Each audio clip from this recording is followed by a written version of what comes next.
Let's talk a little bit about what the Gates Foundation is doing. First of all, how much information you're getting, where you're getting that information, because I get the feeling you probably know more than just about any place else. You've agreed that you're going to spend more than $100 million on this. Where is that money being spent? What do you think is most hopeful in what might help us in this situation? Well, the areas that we have the deepest expertise in is how you do testing, how you find drugs that will save lives, and how you get a vaccine that making 7 billion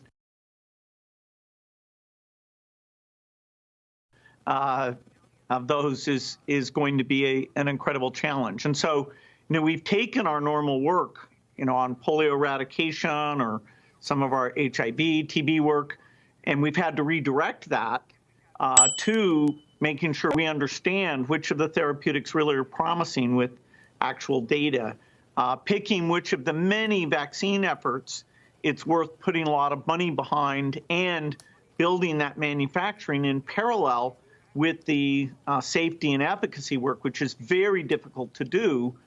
Probably will take about 18 months before we can get to a significant level. So therapeutics could come a lot sooner. Things like manufactured antibodies or using the blood of recovered patients in order to help treat people who are just getting sick. Those, there's enough of them that in aggregate, I'd say it's very likely we'll have those interventions in the 4 to 6 month time frame.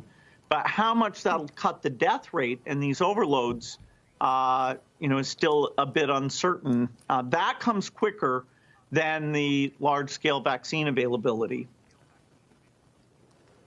You're thinking 18 months, even with all the work that you've already done to this point and the planning that you are taking with lots of different potential vaccinations and building up for that now? Yeah, so there's an approach called RNA vaccine that people like Moderna, CureVac, and others are using, that in 2015, we'd identified that as very promising for pandemics and for other applications as well. And so if everything goes perfectly with the RNA approach, we could actually beat the 18 months. We don't want to create unrealistic expectations.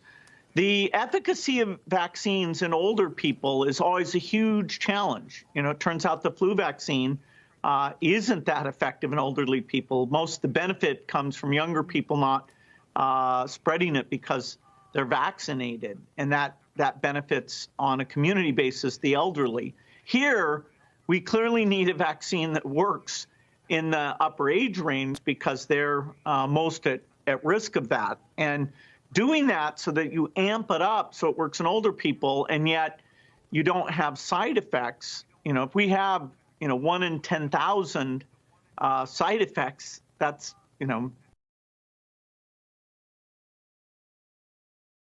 way more, 700,000, people who will suffer from that. So really understanding the safety at gigantic scale across all age ranges, pregnant, male, female, undernourished, existing comorbidities. It's very, very hard. And that actual decision of, okay, let's go and give this vaccine to the entire world, governments will have to be involved because there will be some risk and indemnification needed before that can be decided on.